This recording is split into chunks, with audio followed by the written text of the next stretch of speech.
अपनी सहेली के बेटे के विवाह में शामिल होकर पटना से पुणे लौट रही थी कि रास्ते में बनारस में रहने वाली भाभी चाची की बहू से मिलने का लोभ संवरण नहीं कर पाई। बचपन की कुछ यादों से वे इतनी जुड़ी थीं जो कि भुलाए नहीं भूल सकती। बिना किसी पूर्व योजना के, पूर्व सूचना के रास्ते में ही उतर गई। पटना में ट्रेन में बैठने के बाद ही भाभी से मिलने का मन बनाया था। घर का पता तो मुझे मालूम ही था, आखिर जन्म के बाद 19 साल मैंने वहीं गुजारे थे। हमारा संयुक्त परिवार था। पिताजी की नौकरी के कारण बाद में हम दिल्ली आ गए थे।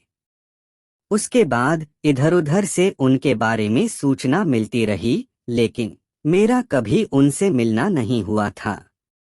आज 25 साल बाद उसी घर में जाते हुए अजीब सा लग रहा था। इतने सालों में भाभी में बहुत परिवर्तन आ गया होगा, पता नहीं हम एक दूसरे को पहचानेंगे भी या नहीं। यही सोचकर उनसे मिलने की उत्सुकता बढ़ती जा रही थी। अचानक पहुंचकर मैं उनको हैरान कर देना चाह रही स्टेशन से जब ऑटो लेकर घर की ओर चली तो बनारस का पूरा नक्शा ही बदला हुआ था।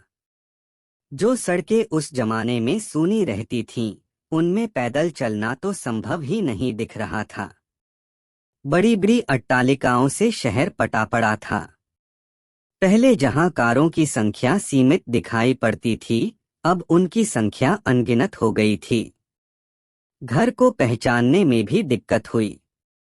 आसपास की खाली जमीन पर अस्पताल और मॉल ने कब्जा कर रखा था। आखिर घूमते घुमाते घर पहुंच ही गई।